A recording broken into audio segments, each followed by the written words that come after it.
నమస్కారం SRK city news కు స్వాగతం. ముందుగా ముఖ్యాంశాలు. శ్రీవారి భక్తులకు సులభంగా వసతి గదులు కేటాయింపు. ఉప విచారణ కార్యాలయాన్ని ప్రారంభించిన టీటీడీ. నీట్ లీకేజీకి బాధ్యత వహిస్తూ ప్రధాని నరేంద్ర మోడీ రాజీనామా చేయాలి. తిరుపతి నగర వీధులలో రాస్తారోకో నిర్వహించిన సిపిఐ నాయకులు. చిత్తూరులో అక్రమ ఇసుక దందా కలకలం. అక్రమంగా తమిళనాడుకు ఇసుక తరలిస్తున్న లారీలను అడ్డుకున్న వైసీపీ నేతలు. తిరుమల శ్రీవారిని దర్శించుకున్న పలువురు ప్రముఖులు. దర్శన ఏర్పాట్లు చేసిన టీటీడీ అధికారులు. ఇక వార్తల్లోని వివరాలు. శ్రీనివాస మంగాపురంలోని శ్రీ కళ్యాణ వెంకటేశ్వర స్వామివారి సాక్షాత్కార వైభవోత్సవాలు రెండో రోజైన శనివారం భక్తి శ్రద్ధల నడుమ వైభవంగా జరిగాయి. ఈ సందర్భంగా ఆలయంలో విశేష ఆధ్యాత్మిక కార్యక్రమాలు నిర్వహించి భక్తులకు దివ్యానుభూతిని కలిగించాయి. ఉదయం సుప్రభాత సేవతో స్వామివారిని మేల్కొల్పి తోమాల సేవ, కొలువు, పంచాంగ శ్రవణం నిర్వహించారు.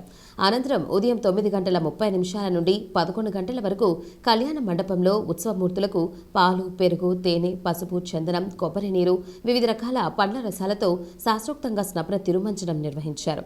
సాయంత్రం 6 గంటల నుండి 7 గంటల వరకు స్వామివారికి ఊంజల్ సేవ నిర్వహించారు.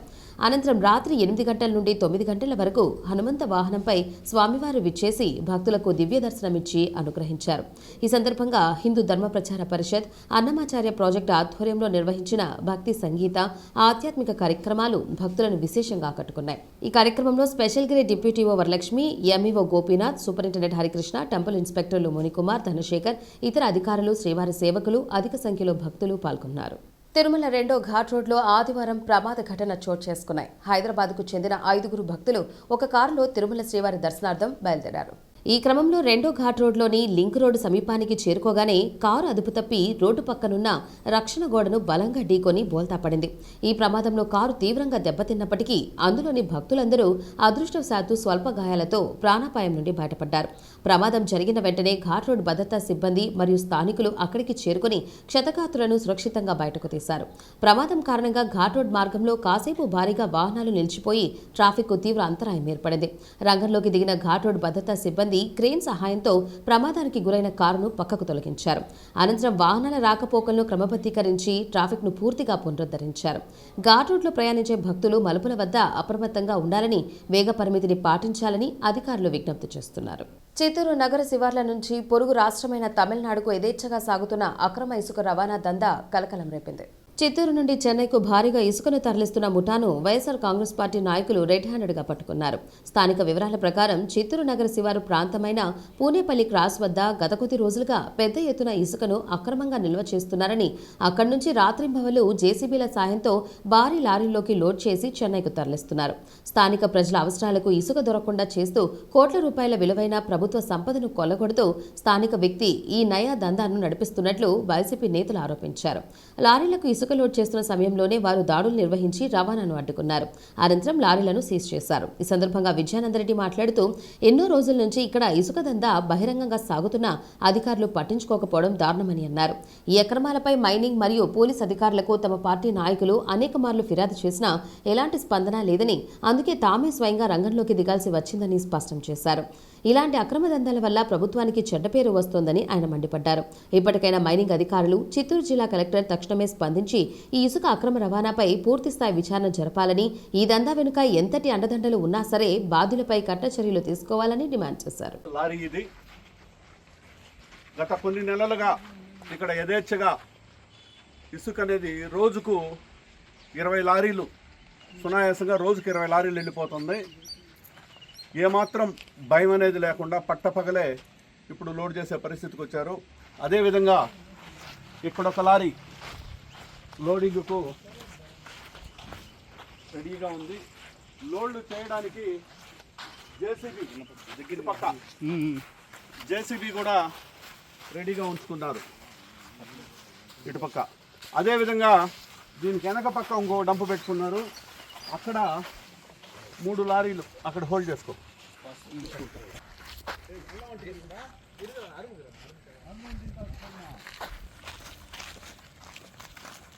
లారీలు జేసీబీ కాకుండా ఇక్కడ 16 tyres vehicle AP TN52 AF 3666 అనే లారీలో కూడా రెడీగా లోడ్ చేసి 16 టన్నుల బళ్ళిలో దాదాపు 60 నుంచి 70 టన్నులు ఇసుక లోడ్ చేసి రెడీగా ఉంచారు.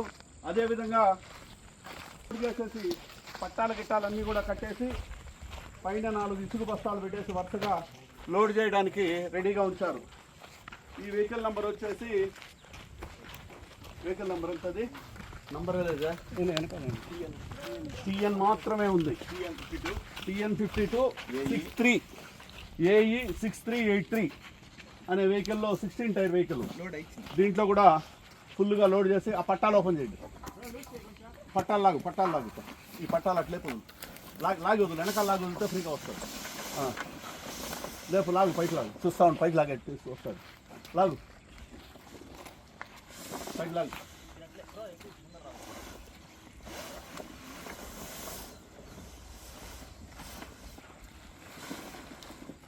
లాక్కో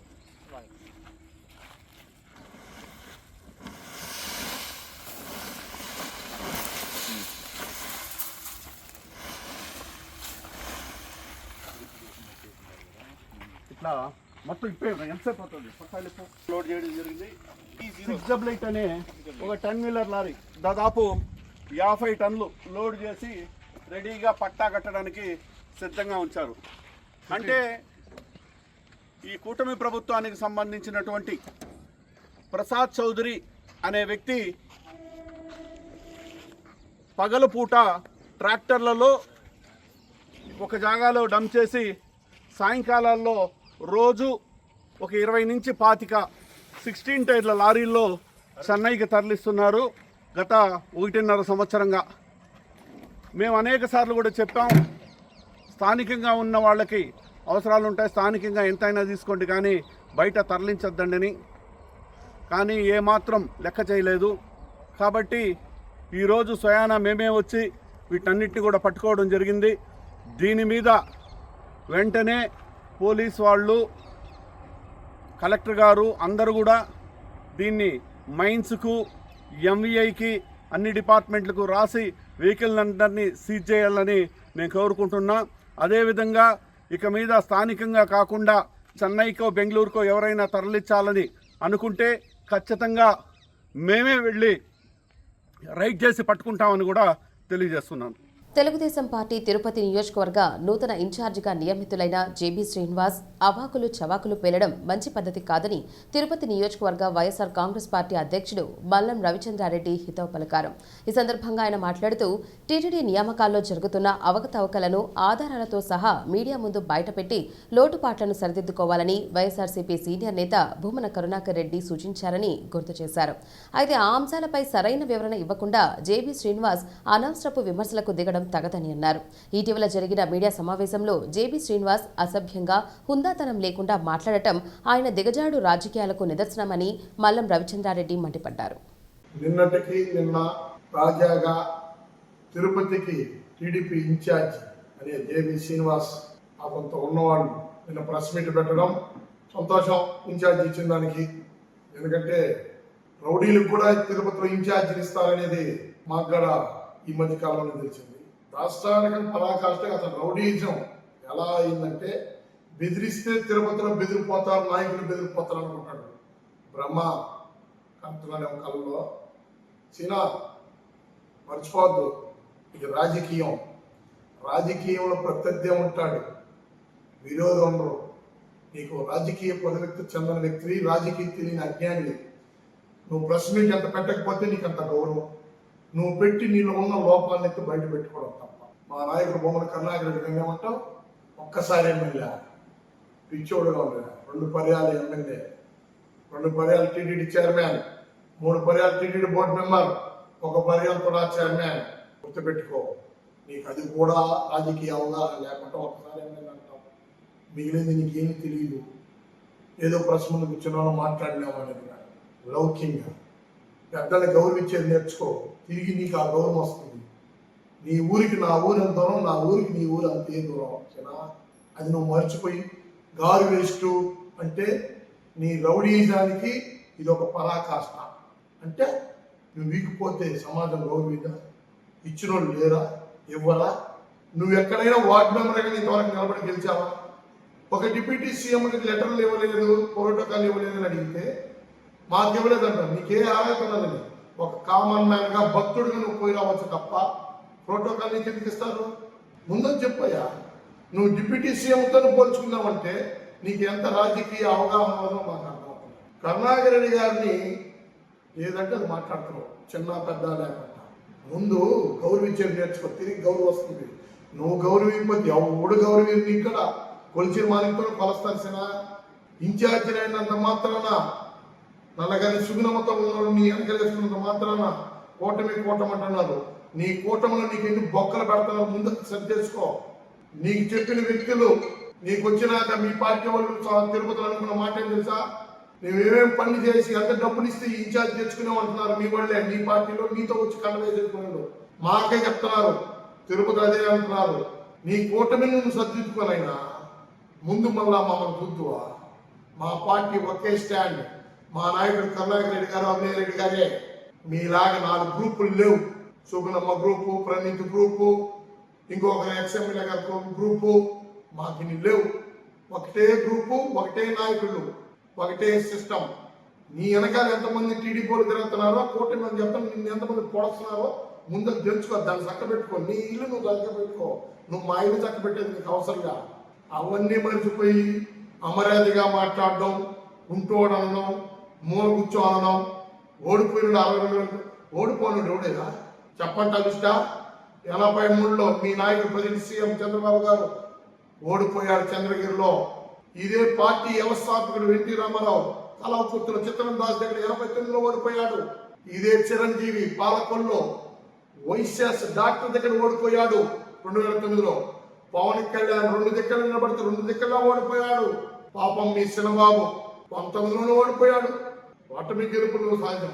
ఓడిపోయాడు. చంద్రబాబు ఇంట్లో ఉన్నాడా 83లో? చంద్రగిరి తెలిసి కుప్పంగా పోలా 89కి మధ్యలో 85 ఎలక్షన్ జరిగితే మనకు లేడే. ఓటమి అనేది ధైర్యాన్ని ముందు చూపి, గెలుపు అనేది అహంకారానికి. నువ్వు 25 జనసేన వాళ్ళు ఎమ్మెల్యే నాకు ఇన్ఛార్జ్ వచ్చేసి నేను ఎట్ట పడితే రౌడీజం చేసేస్తాను, దున్నేస్తాననేసి నీది అహంకారం, రౌడీయిజం. మాది కాదు. పాయింట్ టు పాయింట్ సబ్జెక్ట్ ఇస్తాడు కరుణాకర్ రెడ్డి గారు మా నాయకుడు. సిమ్స్లో 303 పోస్టులు ఇచ్చారు. దానికి ఎవరు ఉండాలి? సిమ్స్ డైరెక్టర్ ఉండాలి, దానికి వైస్ ఛాన్సలర్ ఉండాలి, పారదర్శకంగా జరగాలి అన్నారు. సబ్జెక్ట్ ఉంటే సబ్జెక్ట్ మాట్లాడు, యాక్సెప్ట్ చేస్తాము. ముసలోడికి ముసలాంకి ఉద్యోగులు ఇస్తారండి. యువతున్నారయ్యా చదువుకున్న వాళ్ళు, వాళ్ళకి ఇవ్వండి. ఇప్పటికైనా తట్టా బుట్ట అనేది పక్కన పెట్టు. నీకు తట్టా బుట్ట ఇచ్చే రోజులు దగ్గరలోనే ఉంది. అంత దూరం తెచ్చుకోవద్దని కోరుతున్నా. తిరుమల శ్రీవారిని పలువురు ప్రముఖులు దర్శించుకొని మొక్కులు చెల్లించుకున్నారు. ఆదివారం ఉదయం తిరుమల శ్రీవారి వీఐపీ విరామ సమయంలో శ్రీ వరాహ మహాదేశికన్ శ్రీరంగం శ్రీమద్ ఆండవన్ ఆశ్రమం పీఠాధిపతి, అస్సాం గవర్నర్ లక్ష్మణ్ ఆచార్య, మహారాష్ట్ర మినిస్టర్ నితీష్ నారాయణ రాణే, ఎంపీ నారాయణ రాణే వేరువేరుగా స్వామివారిని దర్శించుకుని మొక్కులు చెల్లించుకున్నారు. అనంతరం ఆలయ రంగనాయకుల మండపంలో వేద పండితులు వేదాశ్రవచనం చేయగా ఆలయ అధికారులు స్వామివారి తీర్థ ప్రసాదాలు అందజేశారు.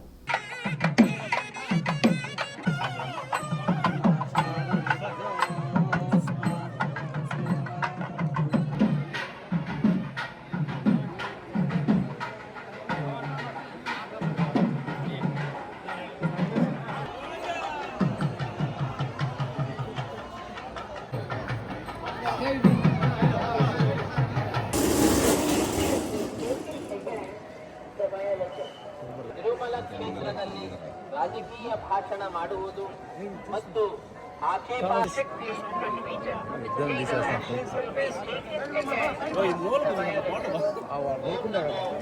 శ్రీవారి దర్శనార్థం తిరుమలకు విచ్చేసే భక్తులు గదుల కోసం ఇబ్బంది పడకుండా టీటీడీ విస్తృత ఏర్పాట్లు చేసింది.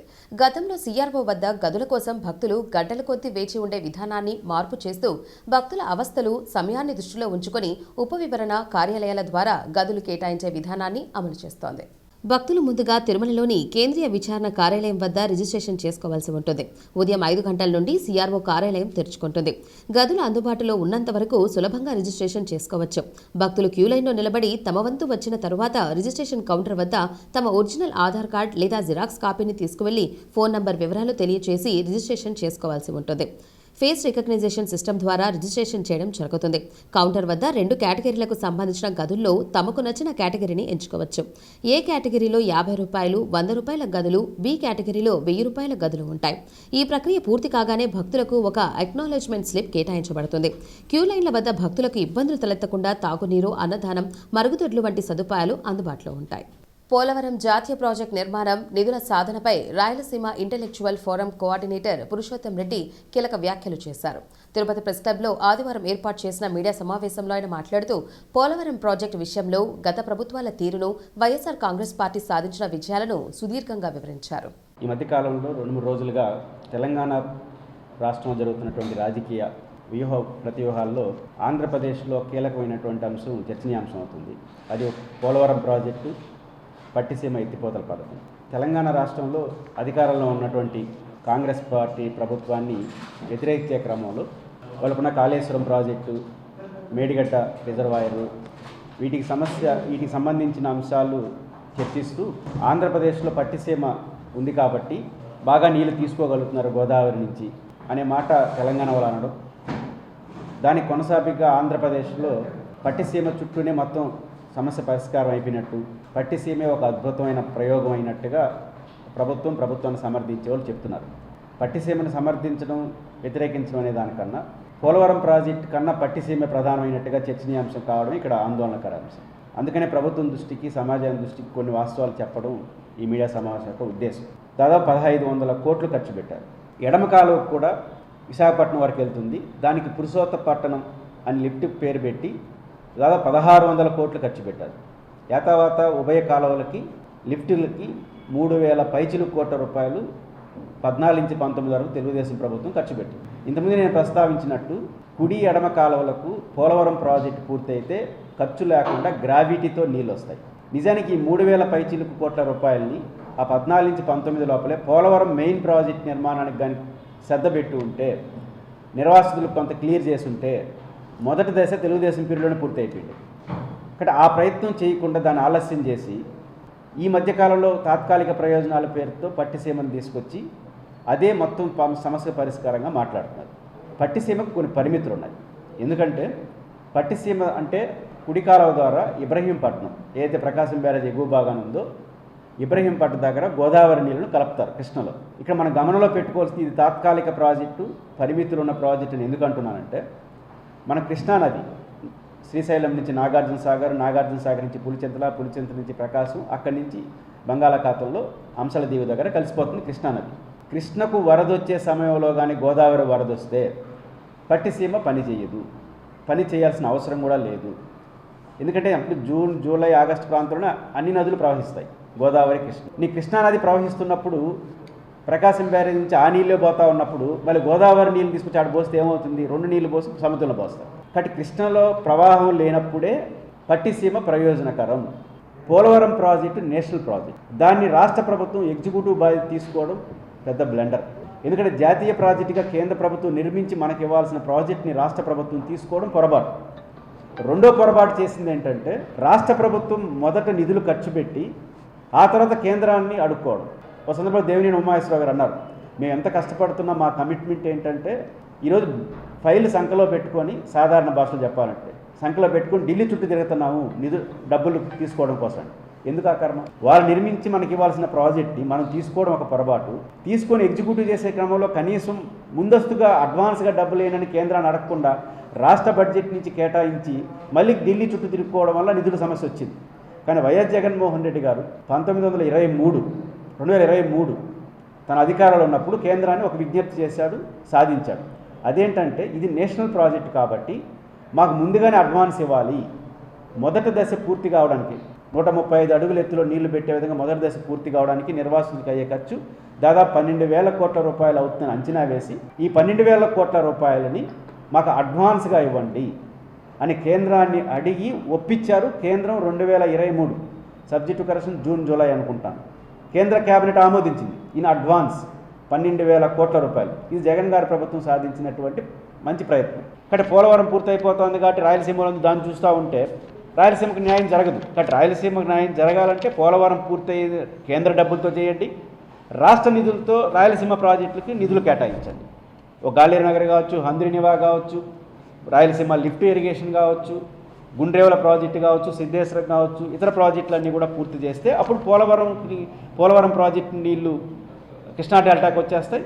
రాయలసీమకు కృష్ణా నీళ్లను పూర్తిగా రాయలసీమ, నెల్లూరు, ప్రకాశం వాడుకోవచ్చు. ఇది చేయకుండా కేవలం పోలవరం వైపు, అమరావతి వైపు చూసుకుంటే మళ్ళీ రాయలసీమ మొదటికి వస్తుంది. కాబట్టి ఈ వైపుగా ప్రభుత్వాలు ఆలోచించాలని చెప్పి ప్రభుత్వానికి నేను ఈ సందర్భంగా విజ్ఞప్తి చేస్తున్నాను. నీట్ పరీక్ష ప్రశ్నాపత్రం లీకేజీకి నైతిక బాధ్యత వహిస్తూ ప్రధానమంత్రి నరేంద్ర మోదీ తక్షణమే తన పదవికి రాజీనామా చేయాలని కేంద్ర విద్యాశాఖ మంత్రి ధర్మేంద్ర ప్రధాన్ పదవి నుంచి బర్తరఫ్ చేయాలని సిపిఐ రాష్ట్ర కార్యదర్శి గుజ్జల ఈశ్వరయ్య డిమాండ్ చేశారు.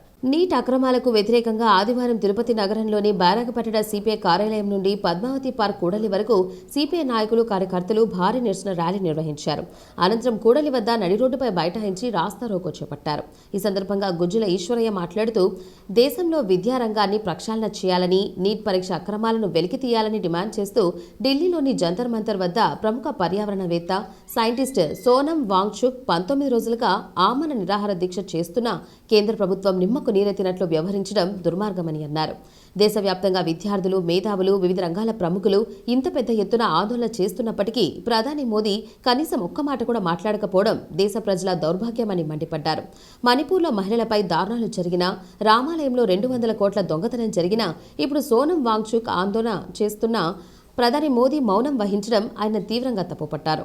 దేశానికి కాపలా కాసే సైనికుల కోసం -డిగ్రీల చలిలోనూ రక్తం గడ్డకట్టకుండా ఉండే సాంకేతికతను కనుగొని మంచు పర్వతాలను కరిగించి ప్రజలకు తాగునీరు అందించిన గొప్ప సైంటిస్టును సైతం ఈ ప్రభుత్వం నిర్లక్ష్యం చేస్తోందని ఆగ్రహం వ్యక్తం చేశారు. బీజేపీ అధికారంలోకి వచ్చిన తరువాత టెట్, సిబిఎస్ఈ, యూపీపీఎస్సీ, నీట్ వంటి దేశవ్యాప్తంగా దాదాపు 89 రకాల పరీక్షా ప్రశ్న పత్రాలు లీక్ అయ్యాయని ఈశ్వరయ్య ఆరోపించారు. కేంద్ర ప్రభుత్వం విద్యా వ్యవస్థను కార్పొరేట్ మాఫియా చేతుల్లో పెడుతోందని ఆరోపించారు. సోనం వాంగ్చుక్ అక్రమ అరెస్టును తాము తీవ్రంగా ఖండిస్తున్నామని, సోమవారం జరగబోయే చలో పార్లమెంట్ కార్యక్రమానికి విద్యార్థి, యువజన, మహిళా సంఘాలు, కమ్యూనిస్టు పార్టీ కార్యకర్తలు పెద్ద ఎత్తున తరలివచ్చి సంఘీభావం ప్రకటించాలని పిలుపునిచ్చారు. ఈ నిరసన కార్యక్రమంలో సిపిఐ జిల్లా కార్యదర్శి మురళి, నగర కార్యదర్శి విశ్వనాథ్, జిల్లా కార్యవర్గ సభ్యులు చినిరాజు, గురువయ్య, సుధాకర్ రెడ్డి, రాధాకృష్ణ తదితరులు పాల్గొన్నారు. ఢిల్లీలో జంతర్ మంతర్ దగ్గర 19 రోజులుగా దేశంలో ఉన్నటువంటి విద్యారంగాన్ని ప్రక్షాళన చేయాలని, నీటి పరీక్ష అక్రమాలను వెలికి తీయాలని చెప్పి దానికి నైతిక బాధ్యత వహిస్తూ కేంద్ర విద్యాశాఖ మంత్రి ధర్మేంద్ర ప్రధాన్ రాజీనామా చేయించాలని డిమాండ్ చేస్తూ సోనం వాంగ్చుక్ 19 రోజులుగా ఢిల్లీ జంతర్ మంతర్ దగ్గర ఆమరణ నిరాహార దీక్ష కూర్చున్నటువంటి విషయం దేశమందరికీ తెలిసినటువంటి విషయమే. 19 రోజుల తర్వాత కేంద్ర ప్రభుత్వం కనీసం దేశవ్యాప్తంగా విద్యార్థులు, మేధావులు, అనేక రంగాలకు చెందినటువంటి ప్రముఖులంతా కూడా పెద్ద ఎత్తున ఆందోళన చేస్తూ ఉంటే ఈ దేశంలో పరిపాలన చేస్తున్నటువంటి నరేంద్ర మోడీ గారు కనీసం ఒక్క మాట కూడా మాట్లాడకపోవడం ఈ దేశ ప్రజల యొక్క దౌర్భాగ్యంగా భావించాల్సినటువంటి పరిస్థితి ఉంది. మరి నరేంద్ర మోడీ గారు మణిపూర్లో అంత పెద్ద ఎత్తున మహిళలపైన ఘటన జరిగితే మౌనం దాల్చారు. రామాలయంలో 200 కోట్ల డబ్బులు దొంగతనం చేస్తే మౌనం వహించారు. అదేవిధంగా 19 రోజులుగా సోనం వాంగ్చుక్ ఆందోళన చేస్తూ ఉంటే మౌనం వహించారు. మరి ఈ దేశ ప్రధానమంత్రి దేనికోసం నోరు తెరుస్తారని చెప్పి ఈ సందర్భంగా మేము అడుగుతా ఉన్నాం. ఒక రామాను మెగసేసే అవార్డు గ్రహీత, పర్యావరణవేత్త, సియాచిన్ లాంటి ప్రాంతంలో, లడఖ్ లాంటి ప్రాంతంలో 0 డిగ్రీస్లో సైనికులు దేశానికి కాపలా కాలిస్తే అలాంటి వాళ్ళ యొక్క రక్తం గడ్డగట్టకుండా దేశ రక్షణ కోసం ఎలా పనిచేయాలని చెప్పి పర్యావరణ పరంగా ఆయన కనుగొనినటువంటి ఒక సైంటిస్టు మంచు పర్వతాలను కరిగించి అక్కడ ఉన్నటువంటి ప్రజలకు తాగడానికి మంచినీళ్ళు ఇచ్చినటువంటి ఒక గొప్ప సైంటిస్టు ఈ దేశ విద్యార్థుల కోసం, ఈ దేశ విద్యా వ్యవస్థ భవిష్యత్తు కోసం ఆందోళన చేస్తే ఈ ప్రభుత్వం కనీసం చర్చలు జరగకపోవడం దుర్మార్గం కాదా అని చెప్పి ఈ సందర్భంగా అడుగుతాను. నిన్నటి వరకు విద్యాశాఖ మంత్రి ధర్మేంద్ర ప్రధాన్ రాజీనామా కోరాం. ఈరోజు భారత ప్రధానమంత్రి నరేంద్ర మోడీ ఈ దేశంలో ఆ గద్దె పైన కూర్చోవడం ఈ దేశ ప్రజల దౌర్భాగ్యంగా భావిస్తూ ఈ ప్రధానమంత్రినే దీనికి నైతిక బాధ్యత వహిస్తూ రాజీనామా చేయాలని చెప్పి మేము డిమాండ్ చేస్తా ఉన్నాం. మీరు అధికారంలో ఉన్నప్పుడు దాదాపు 89 పరీక్షలు ఈరోజు దేశవ్యాప్తంగా లీకేజీలే. టెట్ పరీక్ష మొదలుకొని, సిబిఎస్ఈ మొదలుకొని, నీట్ పరీక్షలు మొదలుకొని, అనేక రకాలైనటువంటి ఈ యొక్క యూపీపీఎస్సీ మొదలుకొని అన్ని రకాల పరీక్షలు లీకేజ్ అవుతా ఉంటే ఈ దేశంలో విద్యాశాఖ బతికి ఉందా, చచ్చిపోయిందా, లేకపోతే ఈ విద్యా కార్పొరేట్ల మాఫియాల చేతిలో ఈ విద్యా వ్యవస్థను పెడుతున్నారా? 20 మంది విద్యార్థులు ఆత్మహత్య చేసుకుంటే 23 లక్షల మంది విద్యార్థులు మనోవేదనకు గురైతే కనీసం ప్రధానమంత్రి మాట్లాడడానికి కూడా నోరు రాలేదంటే అసలు ఈ దేశానికి ఈ ప్రధానమంత్రి నరేంద్ర మోడీ గారు అవసరమా అని చెప్పి భారత కమ్యూనిస్ట్ పార్టీ సిపిఐగా మేము భావిస్తున్నాం. స్వరం వాంఛకు యొక్క అక్రమ అరెస్టును ఖండిస్తున్నాం. ప్రధానమంత్రి రాజీనామా చేయాలి, లేదంటే ధర్మేంద్ర ప్రధాన్ను విద్యాశాఖ నుంచి బర్తరఫ్ చేయాలని చెప్పి డిమాండ్ చేస్తున్నాం. ఈ ఆందోళన కార్యక్రమాన్ని రాష్ట్ర వ్యాప్తంగా విద్యార్థి సంఘాలు, యువజన సంఘాలు, మహిళా సంఘాలు, కమ్యూనిస్ట్ పార్టీ కార్యకర్తలు పెద్ద ఎత్తున వీధుల్లోకి వచ్చి ఆందోళన చేసి రేపు జరగబోయేటువంటి చలో పార్లమెంటుకు మనం సంఘీభావాన్ని ప్రకటించి ఈ దేశ విద్యా వ్యవస్థను ప్రక్షాళన చేయాలని చెప్పి డిమాండ్ చేస్తా ఉన్నాం. తిరుపతి జిల్లా చంద్రగిరి నియోజకవర్గ పరిధిలోని రామచంద్రాపురం మండలంలో వైఎస్ఆర్ కాంగ్రెస్ పార్టీకి గట్టి ఎదురుదెబ్బ తగిలింది. నెన్నూరు పంచాయతీకి చెందిన పలువురు సీనియర్ నాయకులు, ప్రజాప్రతినిధులు పార్టీకి సామూహిక రాజీనామాలు చేస్తున్నట్లు ప్రకటించారు. శనివారం నెన్నూరు గ్రామంలోని తన నివాసంలో ఏర్పాటు చేసిన మీడియా సమావేశంలో చంద్రగిరి వైఎస్ఆర్సీపీ వాలంటీర్ల అధ్యక్షుడు తన రాజీనామా నిర్ణయాన్ని మీడియా ముందు ప్రకటించారు. నమస్కారం. వైఎస్ఆర్ పార్టీ కన్వీనర్ మరియు ఇన్ఛార్జ్ చంద్రగిరి మోహిత్ రెడ్డి గారికి, చంద్రారెడ్డి పార్టీ అధ్యక్షులు రామచంద్రాపురం గారికి మా విన్నపం. నేను టి గిరిధర్ రెడ్డి అని నేను వాలంటీర్ వింగ్ ప్రెసిడెంట్ చంద్రగిరి కాన్స్టిట్యూషన్కి పనిచేస్తున్నాను. మరియు టి జ్ఞానం అనే మా అమ్మగారు ఎంపీటీసీ నడవలూరు, టి సిద్ధమన్ రెడ్డి మా నాన్నగారు సీనియరు ఎక్స్ ఏఐసిసి ప్రెసిడెంటు మరియు సర్పంచ్ ఇన్ నెన్నూరు, శ్రీకాంత్ రెడ్డి పంచాయతీ అధ్యక్షులు వైఎస్ఆర్సిపి, హరి బీసీ సంఘం ఉపాధ్యక్షులు రామచంద్రాపురం, సదాశివరెడ్డి రైతు సంఘం అధ్యక్షులు నెన్నూరు, మరియు మాతో పాటు ప్రసాద్ రెడ్డి అని మా తమ్ముడు, అందరం కలిసి మూకుమ్మడిగా ఈరోజు 50 మంది వరకు పార్టీకి రాజీనామా, మా వ్యక్తిగత కారణాల వలన పార్టీకి రాజీనామా చేస్తున్నాం. కావున దీన్ని ఆమోదించవలసిందిగా కన్వీనర్ అయినటువంటి ఇన్ఛార్జ్ చంద్రగిరి మోహిత్ రెడ్డి గారిని కోరి ప్రార్థిస్తున్నాం. తిరుపతిలోని గోవిందధామం సంస్థకు 2026-27 సంవత్సరానికి నూతనంగా ఎన్నికైన పాలక మండలి సభ్యుల ప్రమాణ స్వీకార మహోత్సవం ఆదివారం ఘనంగా నిర్వహించారు. ఈ కార్యక్రమంలో నూతన అధ్యక్షులుగా హేమచందర్, కార్యదర్శి వెంకటేష్, కోశాధికారి నరేందర్, ఉపాధ్యక్షులు, సంయుక్త కార్యదర్శులు, కార్యవర్గ సభ్యులు బాధ్యతలు స్వీకరించారు. ఈ సందర్భంగా గోవిందధామం అభివృద్ధి, సేవా కార్యక్రమాల విస్తరణ, ధార్మిక, సామాజిక కార్యక్రమాలను మరింత సమర్థవంతంగా నిర్వహించేందుకు నూతన కార్యవర్గం కృషి చేస్తోందని నాయకులు తెలిపారు. ప్రమాణ స్వీకార కార్యక్రమం అనంతరం గోవిందధామం ఆవరణంలో నూతన కార్యవర్గ సభ్యులు మొక్కలు నాటి వాటికి నీరు పోసి పర్యావరణ పరిరక్షణపై తమ బాధ్యతను చాటి చెప్పారు. ఈ సందర్భంగా బీజేపీ నాయకులు గుండాల గోపీనాథ్ రెడ్డి ఆధ్వర్యంలో నూతన పాలక మండలి సభ్యులను ఘనంగా సత్కరించి శుభాకాంక్షలు తెలియజేశారు. సేవా కార్యక్రమాలతో గోవిందధామం మరింత అభివృద్ధి చెందాలని ఆకాంక్షించారు. ఈ కార్యక్రమంలో మునికృష్ణయ్య, సిరిగిరి ప్రకాష్, మోహన్, రాము, లక్ష్మీనారాయణ, గోపాల్ రెడ్డి, నిరంజన్, వాసు, గోపి, హేమగిరణ్, కరాటే సీను తదితరులు మిత్ర బృందం మరియు గోవిందధామం సభ్యులు పాల్గొన్నారు. 26-27 కొత్త కమిటీ మహాప్రస్థాన సేవా సమితి యొక్క ముఖ్య ఉద్దేశం ఏమంటే అనాథలకు, అవసరంలో ఉన్న కుటుంబాలకి గౌరవప్రదమైన చివరి వీడ్కోలు అందించడం, సేవగా చేయడమే మా లక్ష్యము. అదేవిధంగా ఫ్రీజర్ బాక్స్ సౌకర్యం కూడా కలదు. ఈ గోవిందధామము పెట్టినప్పటి నుంచి తిరుపతి చుట్టుపక్కల ఉన్న వాళ్ళకి కావాల్సిన కనీస వసతులను ఏర్పాటు చేయడం జరిగింది. 8 సంవత్సరాలుగా గోవిందధామం సేవలు తిరుపతి పుర ప్రజలకు, చుట్టుపక్కల గ్రామ ప్రజలందరికీ అందిస్తున్నాము. అదేవిధంగా ఈ సంవత్సరం నూతన కార్యవర్గ అధ్యక్షుడిగా హేమచందర్ మాగమైన నేను, కార్యదర్శిగా ఎస్వీఎం వెంకటేష్ మరియు కోశాధికారిగా ఏ నరేంద్ర బాబును ఎన్నుకోబడింది.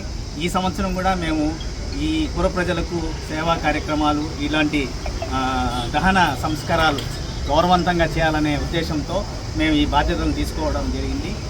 ఈ సంవత్సరం కూడా మేము పోయిన సంవత్సరం అంతకుముందు సంవత్సరం జరిగిన విధంగానే ఇంకా కొంచెం మెరుగైన సేవలు అందించేదానికి సిద్ధంగా ఉన్నామని పుర ప్రజలందరికీ తెలియజేస్తున్నాము. ఈ సంవత్సరం మేము ఒక భోజనశాలను కూడా నిర్మించదలుచుకున్నాము. ప్రతి నెల మేము 20 నుండి 25 అనాథ బాడీల దహన సంస్కారాలు కూడా చేస్తున్నాము. మున్సిపాలిటీ వారు పంపించినా కానీ, ఎస్వీఆర్ఆర్ హాస్పిటల్, సిమ్స్ వారు పంపించినా కానీ మేము ఉచితంగా దహన సంస్కారాలు చేస్తున్నామండి. Thank you. వార్తలు ముగించే ముందు ముఖ్యాంశాలు మరోసారి.